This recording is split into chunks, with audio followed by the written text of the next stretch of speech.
This is Roy from Grandview Electric. Just wanted to touch base about recessed lights here. This is how we begin. We have to mark the ceiling. As you can see over here, we marked the ceiling, but it ended up in a spot that we did not want, so we crossed it out and we moved the light to where we wanted it. We had to cut a 3-inch hole for those, and the beams go in this direction here. So snaking from this light to that light is very easy.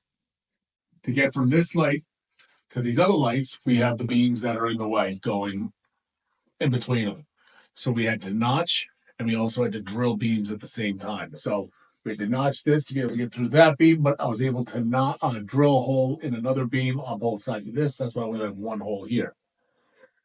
But going down this row here,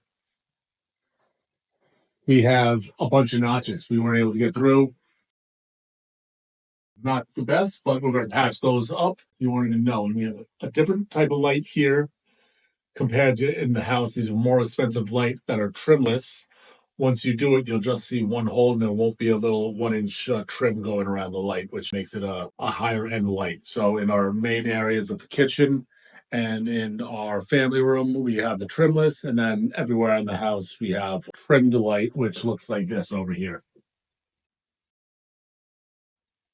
And the old recessed lights, you can see where the round holes used to be, were in a bad location. They were right next to the kitchen cabinets.